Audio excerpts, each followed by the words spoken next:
Hello everyone, welcome to all in study time channel. कल हमने जो है वो एब्सोल्यूट एडवांटेज थ्योरी जो है वो करी थी एडम स्मिथ की। इंटरनेशनल इकोनॉमिक्स की थ्योरीज हम कर रहे हैं। ठीक है, आज हम जो है वो नेक्स्ट वाली थ्योरी करेंगे, कंपैरेटिव कॉस्ट एडवांटेजेस। तो चलिए स्टार्ट करते हैं।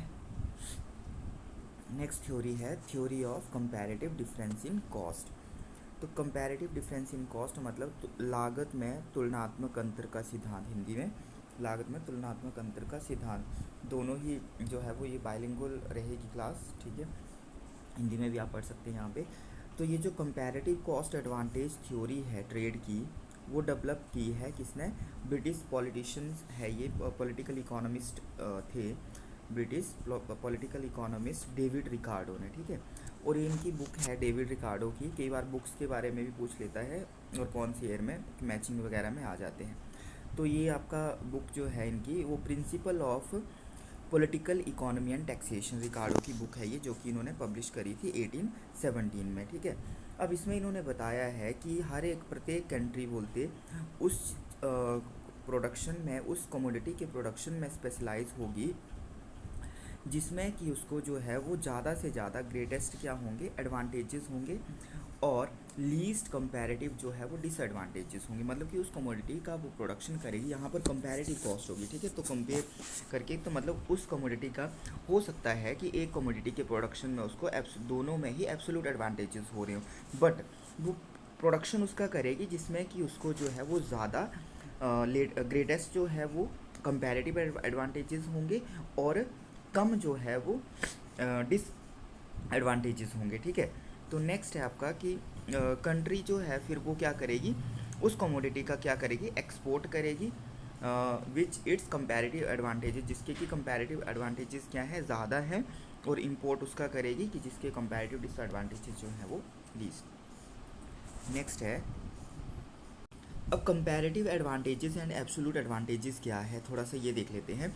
तो एब्सोल्यूट एडवांटेजेस हमने किया था कि कंट्री बोलते हैज़ एन एब्सोल्यूट एडवांटेजेस उसको कब होंगे, जब वो अपने सारे रिसोर्सेज को लगा के जो है वो उस कमोडिटी का जो है वो produce more of a good, कि मतलब कि दो कमोडिटीज़ हैं सपोज, तो वो एक में अगर रिसोर्सेज अपने सारे लगा रही है तो उसका ज़्यादा प्रोडक्शन कर रही है, सपोज वीट, और दूसरा जो है वो आपका क्लोथ है, तो इसमें सारे जो रिसोर्सेज लगा रही है तो इसका जो प्रोडक्शन है वो कम हो रहा है और इसका ज़्यादा हो रहा है, तो यहाँ पर उसको जो है वो एब्सोल्यूट एडवांटेजेस जो है वो क्या होंगे, ज़्यादा होंगे। तो more of a good with the same amount of resource than another country. हाँ, और अनदर कंट्री के मतलब कि अनदर कंट्री जो है वो सपोज उसको क्लोथ में जो है वो ज़्यादा एब्सोल्यूट एडवांटेजेस हैं, और वीट में जो है वो क्या है, कम एब्सोल्यूट एडवांटेजेस हैं। तो इसी तरह से फिर इनका ट्रेड जो है वो क्या होगा, पॉसिबल होगा। ठीक है, ये इसका जो है वो इंपोर्ट करेगी और ये जो है वो इसका एक्सपोर्ट करेगी, तो इस तरह से जो है वो ट्रेड पॉसिबल होगा।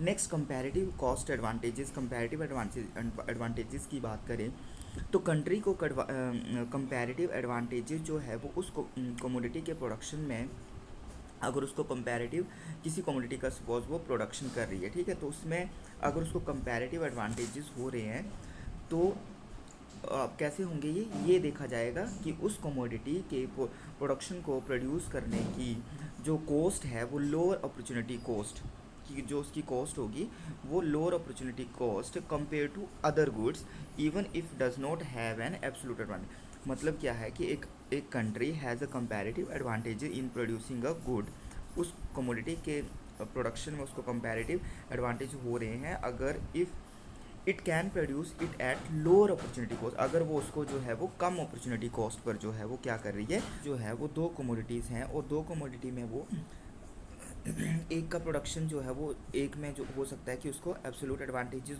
जो है वो एक कंट्री को दोनों के प्रोडक्शन में एब्सोल्यूट एडवांटेजेस हो रहे हों, बट एक में जो है वो उसको क्या होंगे, कंपैरेटिव एडवांटेजेस होंगे, जो कि आपका देखा जाएगा लोअर अपॉर्चुनिटी कॉस्ट के थ्रू। नेक्स्ट देखते हैं अपॉर्चुनिटी कॉस्ट होती क्या है। अपॉर्चुनिटी कॉस्ट जो है वो आपकी नेक्स्ट बेस्ट अल्टरनेटिव कॉस्ट होती है। Opportunity cost is the value of the next best alternative for कौन, कि मतलब सपोज दो कमोडिटी है, एक आपका हो गया वीट, ऐसे बात कर लेते हैं, सपोज वीट एंड क्लोथ। अब वीट का जो प्रोडक्शन है वो अगर उसको वीट का प्रोडक्शन अगर अपने सारे रिसोर्सेज लगाएं तो अब अगर यहाँ पे बात करें, अगर वीट का प्रोडक्शन वो अगर क्लोथ का कर रहा है तो सपोज उसको 100 जो है वो प्रोडक्शन कर रहा है और यहाँ वीट का जो है वो 120 हो रहा है, ठीक है। तो वो किस में जाएगा, मतलब नेक्स्ट बेस्ट अल्टरनेटिव पे जाएगा। तो नेक्स्ट बेस्ट अल्टरनेटिव क्या होगा उसका, कि मतलब जो आपकी अपॉर्चुनिटी कॉस्ट होती है वो सेक्रीफाइस कॉस्ट होती है, ठीक है। तो वो आपका क्लोथ से जो है वो कंट्री कहाँ शिफ्ट होगी, वीट की तरफ, ठीक है। तो ये जो आपकी सेक्रीफाइड कॉस्ट है इसको जो है वो क्या बोलते हैं, अपॉर्चुनिटी कॉस्ट बोलते हैं। तो ये नेक्स्ट बेस्ट अल्टरनेटिव फॉर कौन, ठीक है। तो इस तरह से जो है वो अपॉर्चुनिटी कॉस्ट जो है वो देखी जाती है कि किसके प्रोडक्शन में जो है वो ज़्यादा कंपैरेटिवली जो है वो एडवांटेजेस जो है वो हो रहे हैं। नेक्स्ट आता है specialization in trade. Specialization in trade, तो कमोडिटी जो है वो कौन से प्रोडक्ट में जो है वो स्पेशलाइज्ड होगी। तो इसमें कंट्री उस कमोडिटी के प्रोडक्ट में स्पेशलाइज होगी जिसमें जो उसकी comparative cost advantage, comparative cost कम होगी, कंपैरेटिव एडवांटेजेस जो है वो क्या होंगे, ज़्यादा होंगे, ठीक है। विच दे हैव कंपैरेटिव एडवांटेजेस जिसमें रहेंगे उसमें स्पेशलाइज्ड करेगी एंड उसी का जो है वो ट्रेड करेगी, उसको जो है वो एक्सपोर्ट करेगी। नेक्स्ट है अजम्पशंस। अजम्पशंस की बात करें तो अजम्पशंस में आपका two goods and two countries, same आपका एब्सोल्यूट एडवांटेजेस की तरह ही है कि दो ही कमोडिटी है और दो कंट्रीज़ हैं जिनमें की ट्रेड हो रहा है। साथ में 2 into 2 into 1 मॉडल यहाँ भी बोल सकते हैं हम कि 2 countries 2 goods and 1 is the labour is the factor of production. तो यहाँ labour is the only input है और ये लेबर कैसी होती है, होमोजीनियस होती है। होमोजीनियस का मतलब कि सारे इंसान होते हैं और सारे जो है वो काम करते हैं। बाद में इसका जो है वो क्रिटिसिज्म भी हुआ है कि सारे लेबर तो होते हैं बट हर एक की एफिशिएंसी जो है वो काम करने की अलग होती है। नेक्स्ट आता है कांस्टेंट रिटर्न्स टू स्केल। तो यहाँ पर रिटर्न्स टू स्केल की अगर हम बात करें तो यहाँ कांस्टेंट रहेंगे एंड द थ्योरी अज्यूम करती है कि opportunity cost of producing goods is constant, कि अपॉर्चुनिटी कॉस्ट जो है वो गुड्स को प्रोड्यूस करने की वो क्या होती है, कांस्टेंट होती है, ठीक है। नेक्स्ट है कोई ट्रांसपोर्टेशन कॉस्ट जो है वो नहीं होती है। परफेक्ट मोबिलिटी होती है लेबर की with in the country but between the country जो है वो इमोबाइल है। फ्री ट्रेड है जहाँ पर कि ट्रेड बैरियर्स नहीं होंगे, टैरिफ कोटा वगैरह नहीं होता है। सो आगे अगर हम बात करें तो रिकार्डो ने शो किया है, Ricardo shows that trade is possible between countries when one country, मतलब कि ट्रेड जो है वो आपका पॉसिबल कब होगा, जब एक कंट्री को किसी कमोडिटी, एक कंट्री को हो सकता है कि दोनों कमोडिटी में जो है वो एब्सोल्यूट एडवांटेजेस हो रहे हों, एब्सोल्यूट दोनों में हो रहे हैं बट उसको कंपैरेटिव एडवांटेजेस जो है वो एक कमोडिटी के प्रोडक्शन में होने चाहिए, एक में उसको जो है वो क्या होंगे, कंपैरेटिव एडवांटेजेस होंगे, देन ट्रेड जो है वो क्या होगा, पॉसिबल होगा। आगे हम जो है वो डायग्राम और शेड्यूल से करते हैं। तो ये थोड़ा सा यहाँ हो गया है इसको।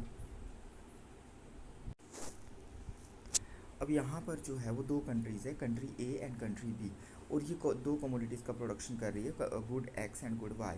अब सपोज़ यहाँ पर कंट्री ए की अगर हम बात करें तो यहाँ ये अपने रिसोर्सेज को लगा के, मतलब यहाँ पर उसको 120 हो रहा है और यहाँ पर 100। तो यहाँ पर उस एक इस एक कंट्री को दोनों ही कमोडिटी में क्या है, एब्सोल्यूट एडवांटेजेस हैं, एब्सोल्यूट है, ठीक है। बट इसमें इसको कंपैरेटिव एडवांटेजेस किसमें होंगे, अब बी वाली जो है इसमें 80 और 90 हो रहा है, ठीक है। तो इसको जो अगर एब्सोल्यूट की बात करें ना तो इसको 90 वाले में जो है वो मतलब कंपैरेटिवली, अब इनमें कंपैरेटिवली बात करें तो यहाँ पे कंट्री ए एक्स का प्रोडक्शन करेगी क्योंकि यहाँ पर कंपैरेटिवली उसको जो है वो ज़्यादा एडवांटेजेस है, ठीक है। और बी को जो है वो यहाँ 80 हो रहा है और यहाँ 90, तो यहाँ उसको बाई के प्रोडक्शन में, ठीक है, कंपैरेटिव एडवांटेजेस हैं। तो यहाँ पर अगर हम with the help of diagram बात करें तो ये वाला जो है वो पीपीसी कर्व है, प्रोडक्शन पॉसिबिलिटी कर्व है आपका ए कंट्री का, ठीक है। और ये आपका बी कंट्री का प्रोडक्शन पॉसिबिलिटी कर्व है BB1। तो कर्व A1 जो है वो क्या शो करता है कि कंट्री ए को एब्सोल्यूट एडवांटेजेस हैं दोनों ही कमोडिटी में, मतलब कि एक्स में भी और वाई में भी, ठीक है। अब यहाँ पर कितना है, 120 है और यहाँ पर 100 है, ठीक है। उसके बाद अगर हम बात करें तो ये मतलब प्रोडक्शन पॉसिबिलिटी कर्व जो है दूसरा BV1 जो है वो कंट्री बी का प्रोडक्शन पॉसिबिलिटी कर्व है और इसको जो है वो आपका मतलब कि रिस्पेक्टिवली बी के कंपैरिजन ए को ज़्यादा एब्सोल्यूट एडवांटेजेस हैं और बी को कम है। बी को कम क्यों है, क्योंकि बी का जो पीपीसी जो है वो क्या है, यहाँ पर लोअर है, ठीक है, ए से नीचे है ये, ठीक है। नेक्स्ट अगर हम बात करें तो कंट्री बी जो है वो प्रोड्यूस क्या करेगी, O B units of Y, मतलब अब कंट्री ए जो है वो OA1 यूनिट ऑफ एक्स करेगी, और कंट्री बी जो है वो OB1 यूनिट जो है वो ओ बी यूनिट जो है वो कंट्री बी प्रोड्यूस करेगी, और यहाँ कंट्री ए करेगी। ठीक है, ये वाला कंट्री बी का प्रोडक्शन होगा, ये वाला कंट्री ए का प्रोडक्शन होगा। अब इसमें जो है, अब कंपैरेटिव एडवांटेजेस की पोजीशन को शो करने के लिए हम क्या करेंगे, A1 के पैरेलल जो है वो क्या करेंगे, एक लाइन जो है वो ड्रॉ करेंगे। ठीक है, अब ये लाइन क्या शो कर रही है कि लाइन BC1 जो है ये AA1 के पैरेलल है, जो कि ए कंट्री के कंपैरेटिव एडवांटेजेस बता रही है कि उसके एक्स कमोडिटी में जो है वो क्या है, कंपैरेटिव एडवांटेजेस जो है वो ज़्यादा है। क्यों? क्योंकि यहाँ पर ये आपका B1 जो है ये इससे ज़्यादा है आपका BC1। BC1 is greater than the OB1, इससे जो है ये ज़्यादा है पोर्शन। तो यहाँ पर कंट्री ए को कंपैरेटिव एडवांटेजेस जो है वो एक्स कमोडिटी में है, और यहाँ पर अगर हम बात करें तो यहाँ पर ये कम है और यहाँ पर ये ज़्यादा है वाई के लिए। तो यहाँ भी देख सकते हैं ना 90, तो यहाँ ये 90 हो रहा है, और यहाँ कितना है, ये आपका 120 था। ठीक है, अब यहाँ तो एब्सोल्यूट थे, बट एब्सोल्यूट के कंपैरिजन जो है वो आपका एब्सोल्यूट है। कंपैरेटिव देखें तो ये जो आपका लाइन ड्रॉ की, इसके थ्रू जो है वो फिर भी ये कंट्री क्या रह रही है, आगे रह रही है। ठीक है, तो इसको कंपैरेटिव एडवांटेजेस जो है वो, तो ये कंपैरेटिव एडवांटेजेस जो है वो कंट्री ए को जो है वो एक्स कमोडिटी में है, और कंपैरेटिव एडवांटेजेस बी को जो है वो वाई कमोडिटी में है। तो इस तरह से जो है ये आपकी डायग्राम जो है वो शो कर रही है। ठीक है, on the other hand country B has a least comparative, country B को लीस्ट कंपैरेटिव जो है वो डिसएडवांटेजेस हैं in the production of Y, और वो वाई का प्रोडक्शन करेगी। फाइनली क्या है कि कंट्री बी जो है वो वाई का प्रोडक्शन करेगी, कंट्री ए जो है वो एक्स का प्रोडक्शन करेगी, और दोनों में जो है वो ट्रेड पॉसिबल होगा। ठीक है, कंपैरेटिवली। नेक्स्ट आता है इसका क्रिटिसिज्म। इस थ्योरी का जो है वो क्रिटिसिज्म भी किया है। तो क्रिटिसिज्म में क्यों किया है, क्योंकि वन यही बोला है कि labour is the only factor of production है, और लेबर होमोजीनियस है, सारे बराबर काम करते, तो ऐसा भी नहीं है। कांस्टेंट रिटर्न टू स्केल है। ठीक है, इग्नोरिंग ट्रांसपोर्ट कॉस्ट को इग्नोर किया है, ट्रेड वेरियस बताए के बारे में। तो ये इसका जो है वो क्रिटिसिज्म थ्योरी का हुआ है। तो ये आज की थ्योरी थी। नेक्स्ट थ्योरी जो है वो हम अगली वाली क्लास में करेंगे। Thanks for watching, thank you.